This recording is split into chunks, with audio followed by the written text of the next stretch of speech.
Good morning, everyone. Happy Sunday. I am delighted today. It's the very last day of my interview series, and the very last day you can get in on the SMS course, which I hope you do.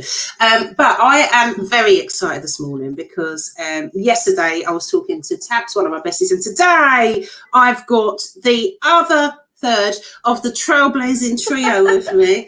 I had to do maths on a Sunday, quite tricky. Julie Foster is incredible. I've known Julie for about 8-9 years now, and she is the most magical person I know. She is the funniest person I know, the most full of life, the most spirited, amazing, caring, loving, excellent coach, brilliant person, all round amazeballs, foxy pants. So it is my absolute pleasure to introduce the fabulous and wonderful Julie Foster, everybody. Yay! Thank you so much. My heart is going, whoa! This is such a lovely introduction. Thank you, my darling. Thank you, thank you. Oh, being this excited on a Sunday morning. What's that all about? Christ. I love it. The sun's out, it's a lovely day. What is not to celebrate? Absolutely. Life is for celebrating every day. It absolutely is. Even on the crap days, it's still worth celebrating because there's something going on, which is why it's crap, and you can just look at it and go, what's that all about? What's that all about? Yeah, and just be in it. Absolutely. And funny enough, we're talking about life today. So we are. I love that. When I was mentioning, I did a little sneak peek yesterday to say that me, you and Tabs are doing a Clubhouse. Oh, our Clubhouse. Yeah, I'm very excited about that. Yes, so that's coming up. You'll hear about that in a little while. But before we do that, for those people who don't know you, which they'd be mad not to, can you tell us a little bit about you and your story and where you were and how you got to where you are now? Whatever you want to say, go for it. Yeah, that's quite, I'm young at heart, but on this earthly plane, I'm quite old. Yeah. So, where do I start my story? And I thought, like my story of being in business, let's kind of do it that way. I thought, otherwise we'll be here all morning. Why did I go into coaching? Why did I look at that as a career or something I wanted to do? I thought that might be a good place to start.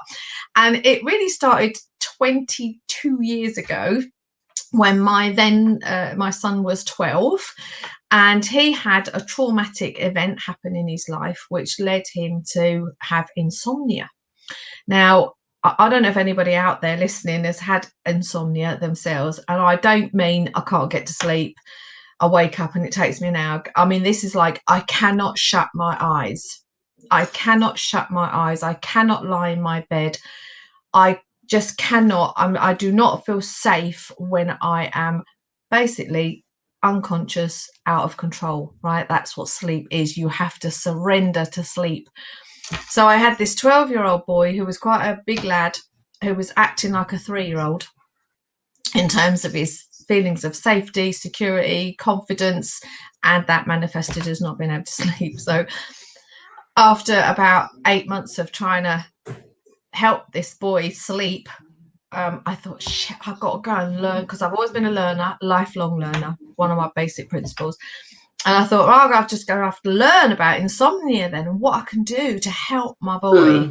So that took me into the world of psychology, of course, and how the mind works, and all about belief systems and around how you can overcome your fears, what fear is and how powerful it is, So wind forward 2 years, and I had done, no, not 2 years, actually, probably only about 8 months from then, I did a coaching course.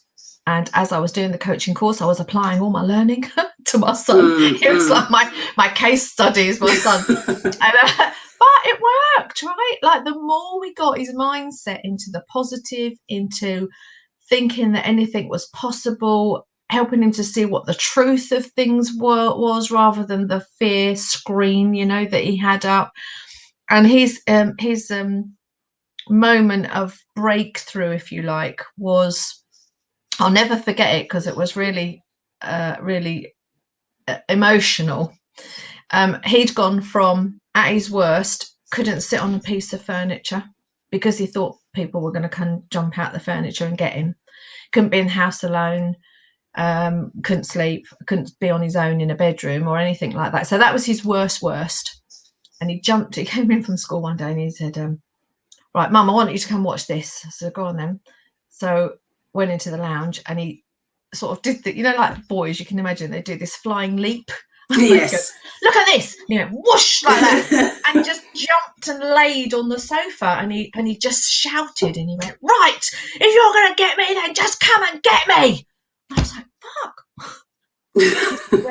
But they're used to it, Julie, with me. I know they're used to it. That was the moment he decided.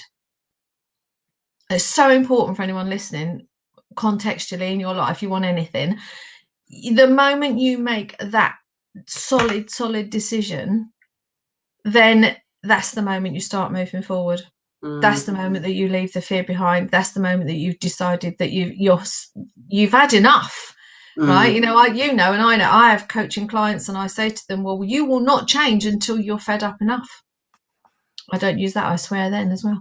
But when will you be off enough, because you won't do it until you are. And that's where he got to that point where it's like, I can't stand living like this.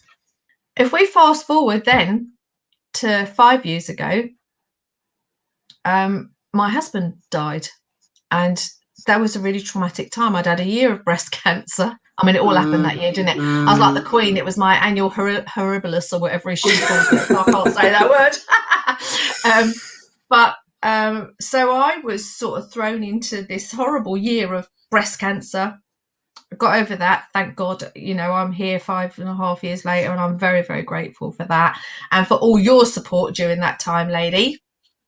Amazing support I had from you and some very special friends in my life and my family. My husband saw me through all that, and then I decided to take redundancy from my corporate job because I've been running my coaching business alongside this. That's what led me, and after I had David sort of helped him pass my coaching exams, etc., and then started a small coaching business helping women in startup businesses, because that's where I was. It was always like 2 steps ahead of where they were, and I was really successful. I had a lovely part-time business alongside my job.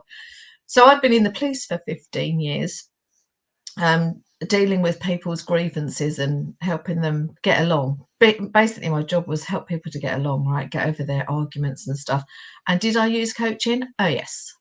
Did I use psychology? Oh, yes, I did. And people used to say to me, I don't know how you do that job. I'd be like, well, why wouldn't I do that job? It's like helping people to change their mindset, right? Same thing, using they're transferable skills, aren't they? To use. So anyway, my horrible kind of year, right? So I decided to take redundancy. So I've got over the breast cancer, finished my treatment, I think in the first week of November. In the 3rd week of November, I took redundancy, and the 4th of December, Kevin died. So I had a big opportunity, shall we say, to use everything that was in my toolbox to help me find a way of living, because it was like this bloody volcano that everything just went. And when the ash settled, using that metaphor, when the ash settled, it's like, right. And it was just before Christmas, and Christmas was crazy mad. It was like robotic. We went through the motions because the kids were there, little kids in our family and stuff. And then we had the funeral, and we have all the things that you have. And then the new year came, and everyone goes back to their own life, right? Which is what they do, which is fine. But I had a new life. I didn't have a corporate job to go to every day. I didn't have a partner in my life anymore. I just got over quite an illness, and I don't think I was consciously admitting how serious it was. Yeah. You were with me, because I'm a very forward-moving person. I don't reflect on the past too much, but sometimes there's a need to do that a bit more than I was doing. So I think it got to about February, and I started to get invitations to things. And I decided then, this is my decision point, that I would have a year of saying yes. Just a year of saying yes. to anything and everything within the boundaries of my values, right? So that led to the most amazing year ever. And it was typical, very cliche statement. It was my worst and best year because, you got to do your first times of everything, birthdays, anniversaries. Mine was traveling on my own, just being in my house on my own, learning to be with myself, really learning to be with myself and learning who I was.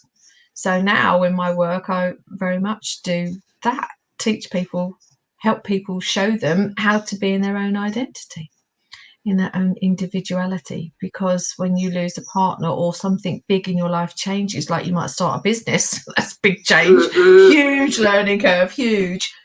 You have to find who you are. You have to know who you are in all of that. So that's quite a long who am I and how have I got here, but hopefully that's as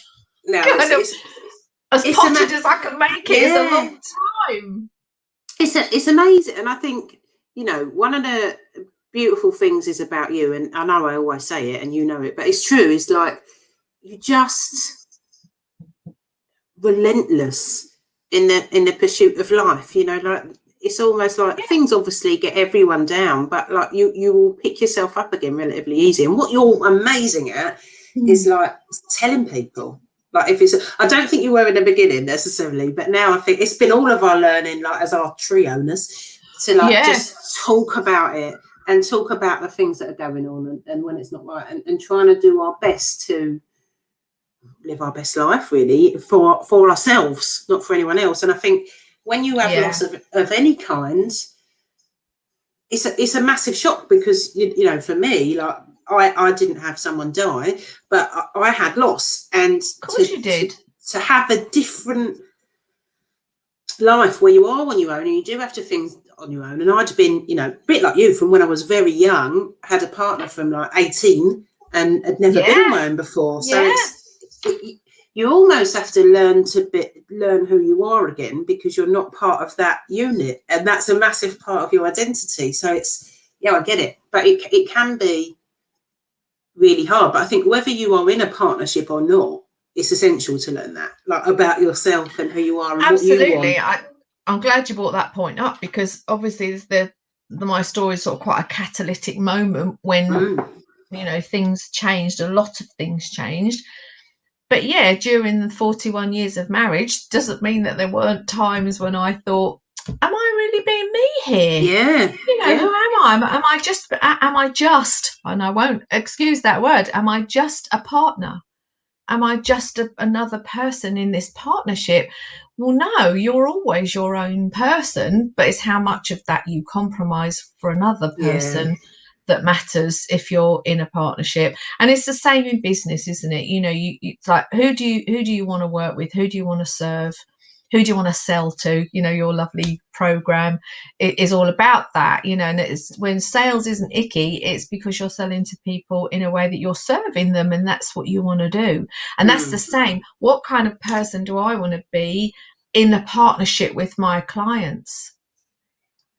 And it's so important. And I know from coaching lots of ladies like you do now, in their business journey, I coach them more around themselves in that journey. It's like, well, what kind of person do you want to be? What kind of coach do you want to be? What kind of yoga teacher do you want to be? What kind of therapist do you want to be? Or whoever I've worked with in the past, because you and I know you can't be somebody else. Oh, it is so huge. Like, I've been very honoured this week, and heard a few people that I've interviewed say, I had a bit of a girl crush on you, and Tabs just mentioned yesterday how she wanted to be like me speaking and you speaking, and I'm like, that's lovely, but that's never gonna work. Oh no, not trying to be like someone else. I get it.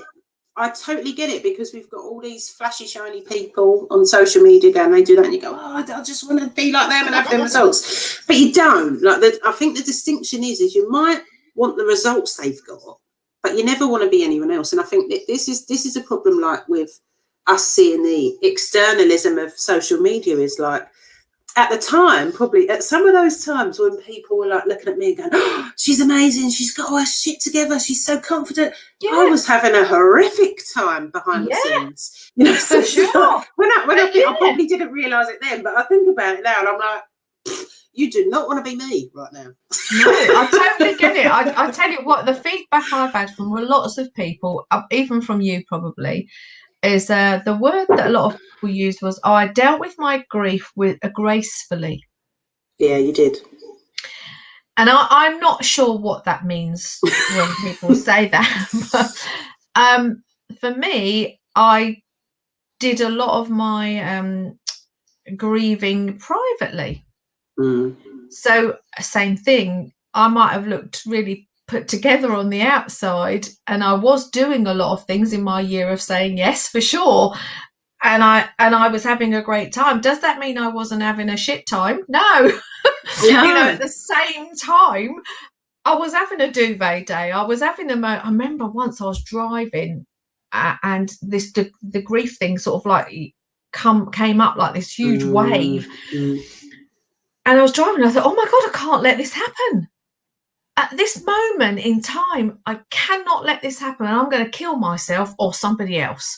But even though it was difficult, it taught me loads, because it taught me I could do that.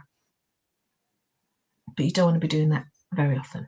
No. Because it's better to express it and let it out. But because it will be a volcano, would it? Yeah, it might be a wave. Yeah, you would just hurt yourself. It'll be a tsunami. Yeah. But knowing, you know, like you say, there's a lot of external stuff that we can look at that we can think is everybody's fine and they're perfect and they're all okay and they've got it all together. But we're all so complex. We're never all together.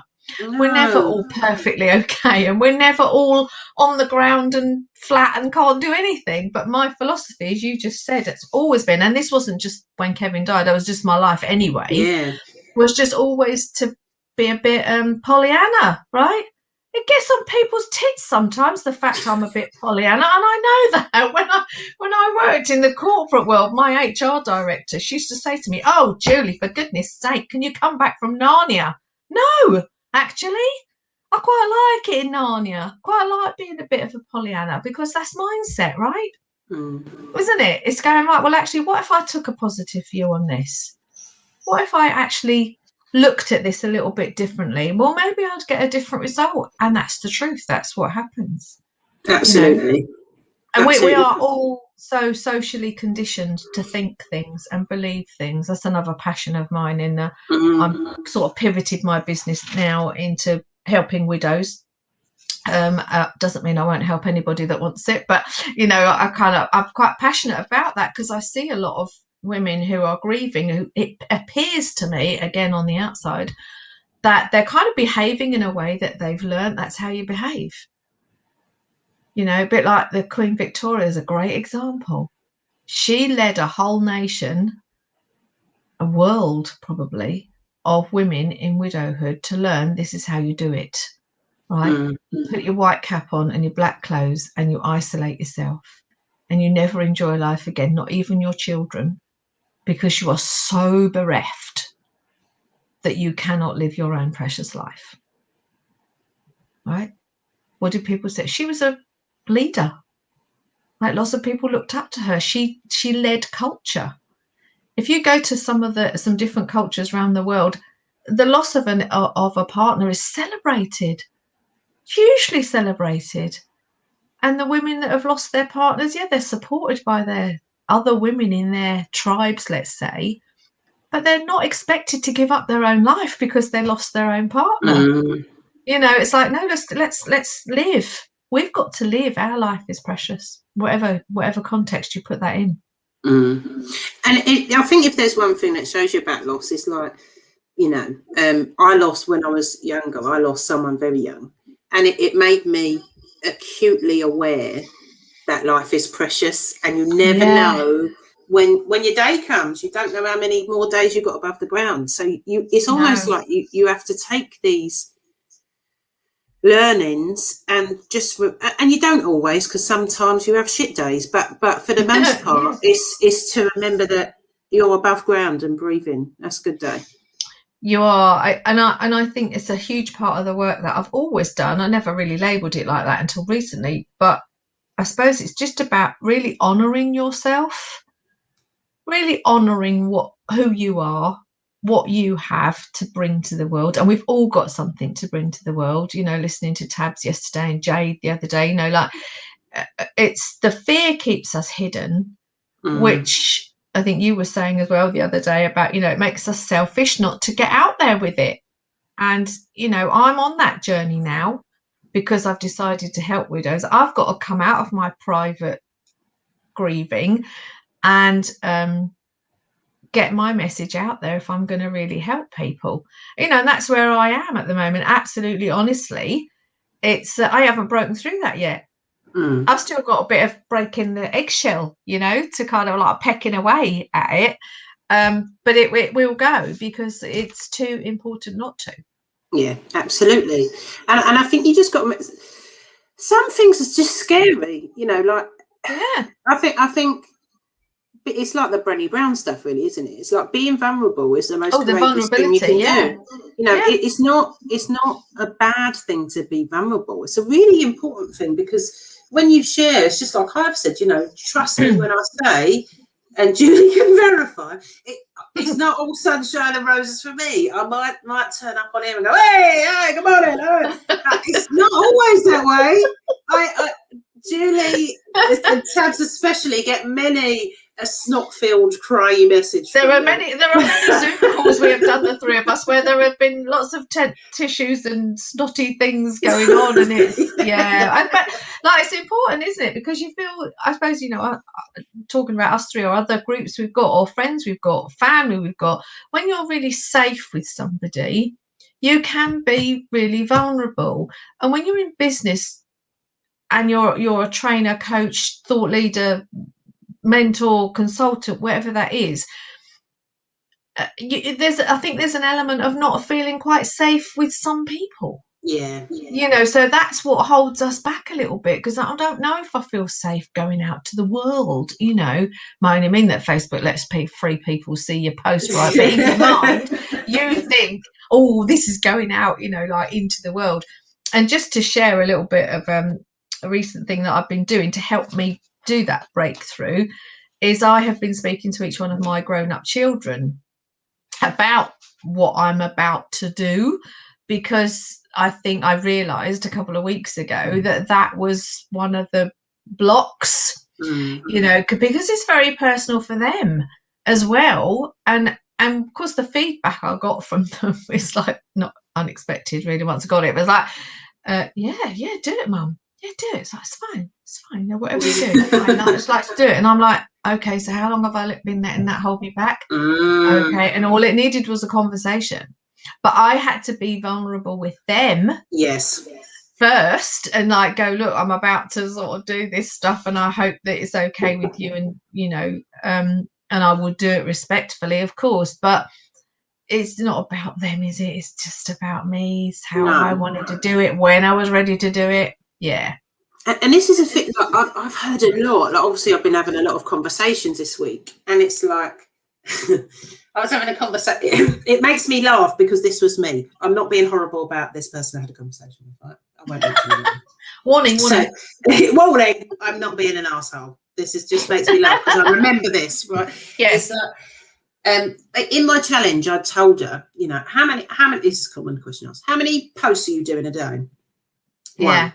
That ain't going to help you. Well, it's not one post a day. And like you just said, we need to gain traction. We need to get visible. If we really want a lot of people to help a lot of people, not just for vanity's sakes, how many likes you get and comments you get. Fuck that. It's like, if you really want to help a lot of people, you've got to get out there more.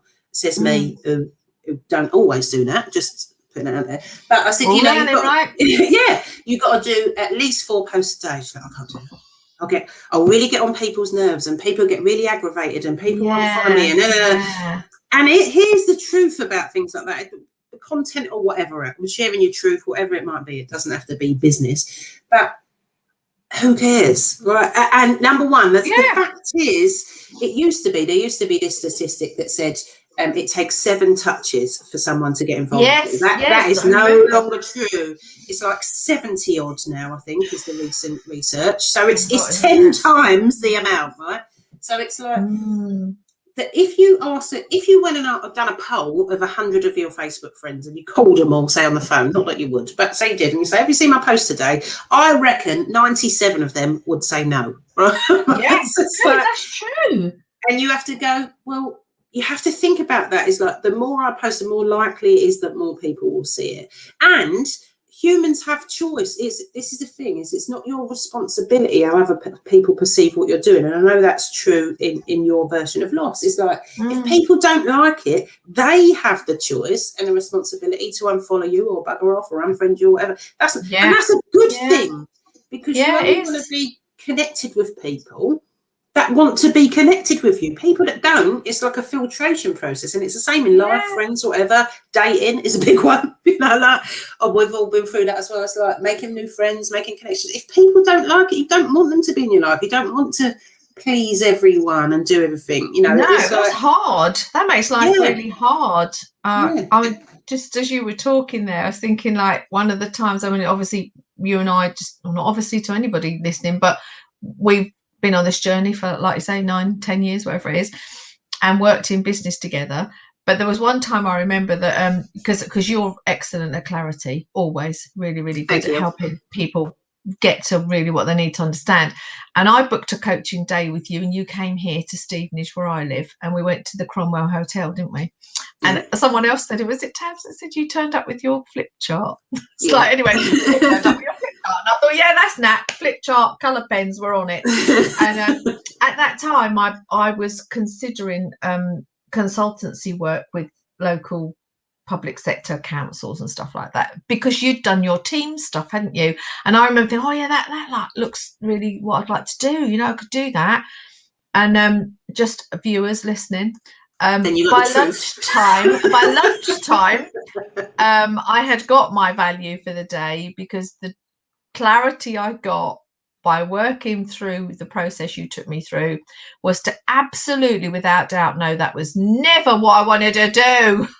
Let me tell you, I will tell you the truth, that is not easy work. But what you helped me to see was that even though it might have looked like a good idea, and I did have the skills to do it. Absolutely, yeah. But was it in my heart what I really wanted to do? No. Now that is priceless. Knowing you can work with someone for half a day and you'll get to a point of knowing whether your idea is viable for you, not because 10 other people do it and it works for them. That didn't matter. What mattered was did I want to really do it in my heart? And it was a no. So it was great. You saved me years of pain in finding that out. So if anybody out there wants clarity, I would just say work with Natalie, because she'll help you do that, and quick. Thank you, Sally. At least I didn't tell you, like Tabs admitted yesterday, that I told her that her idea was boring. Really good. Did I say that? No, you didn't. No, you didn't do that. I probably did say that to Tabs, to be fair. She said that's fucking boring. No. And I've heard you talk. Your thing is confidence, and it's it is hugely important to feel okay with yourself, with what you're doing, because that is the confidence. Whether you're working like me with people who have lost somebody, are they confident enough to be themselves? Whether they're in business, are they confident enough to step out there? When we did the Ignite conferences, were we confident enough to stand on stage and tell your story? And for you and I both, I felt like that was the best place in the world. Once I was on that stage in the headlights doing my thing, I never ever wanted to get off the stage. It was like the most amazing, beautiful, fabulous experience ever. But did I think that 5 minutes before I was on the stage? Maybe not. Because it was like looking out on 500 people and going, oh my God, I've got to speak to all these people. But you've got to know that you want to do it in your heart, and then just go and do it. And that's another thing you're good at teaching, is just go and do it.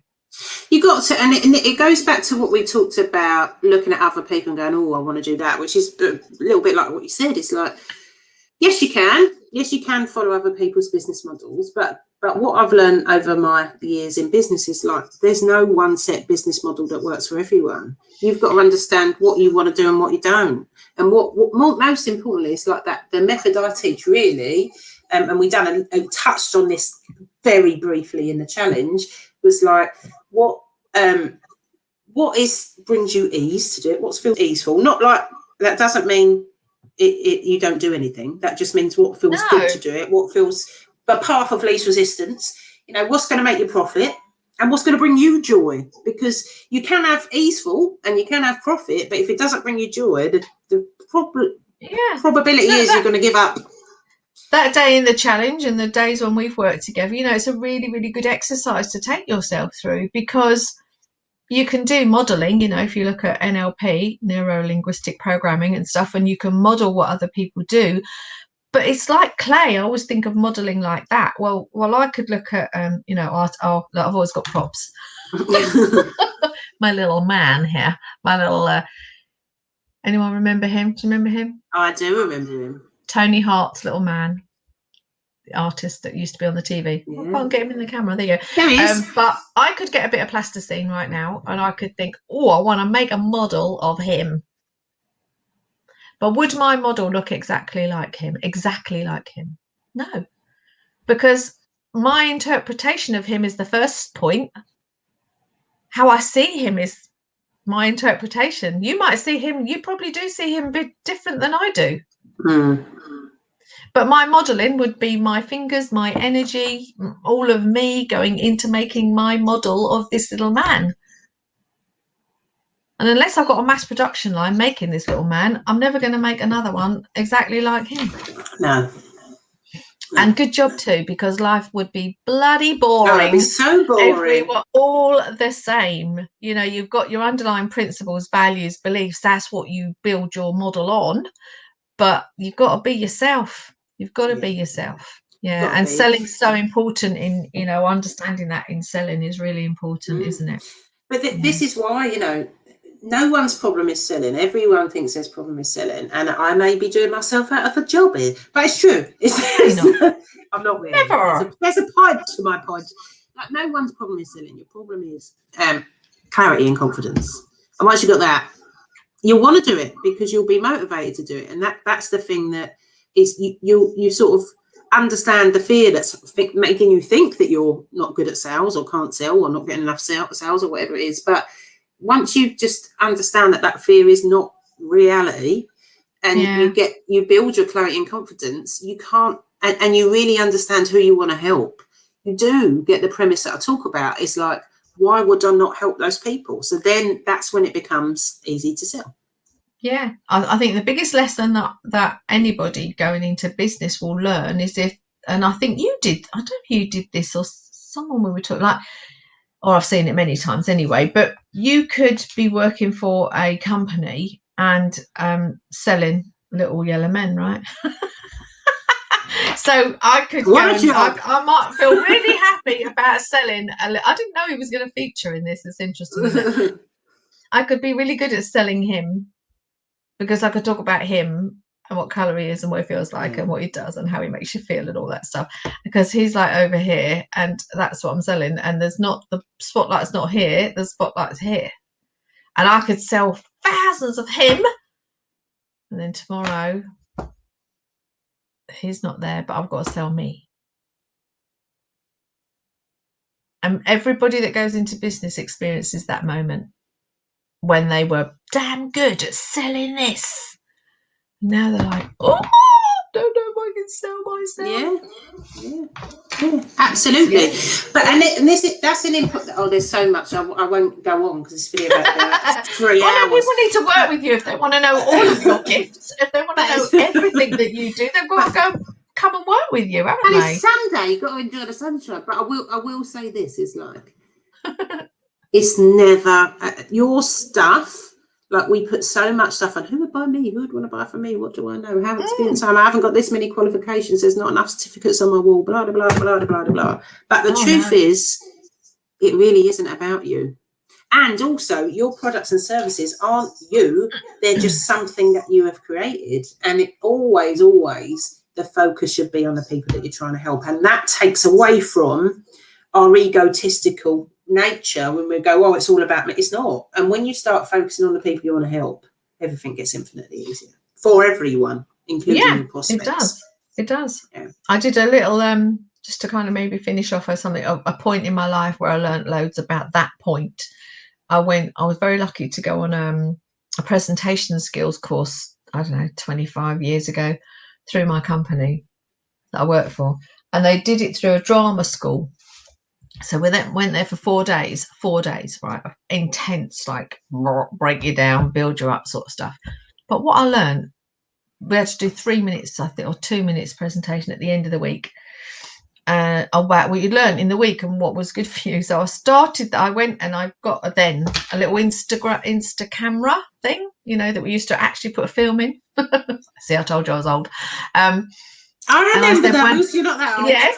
When I started, I went on stage and literally it didn't take me 30 seconds. When I started this week, I thought it was all about this. And I went down into the audience and I held my camera up and took a picture of the stage. So after a week here, I now know that it's all about this. And I stood on the stage and took a picture of the audience. Yes. And that's the same.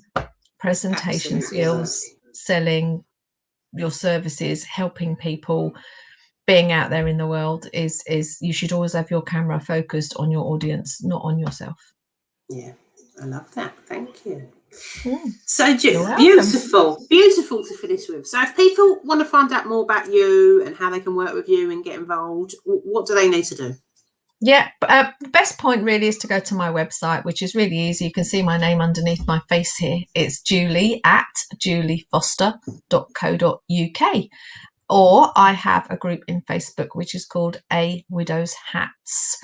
So you can find me there, and in that group we are building our lives together. I am giving away lots of freebies in that group, and obviously I am upselling to my courses. My main course is called Life, and that's all about the 4 pillars of how you live your life the way that I do, if you'd like to choose to take that path and live your precious life. Oh, it's totally get involved. I will pop a link to your group in the comments after this video. Thank you. That'd be great. Thank you. Yeah. So that's that. So, get involved with Julie, go and follow her because she's amazing and super duper inspirational. And you just want to hang around with her, really. If you want a lift and you want to start saying yes to life more often. And of course, if you're interested and you want to know more about how you can get clarity, like Julie said, and find out how to get confidence with your sales, come and book a call with me and I'll see what I can help you. Today is your very last day to do that. So get on it if you've been interested this week.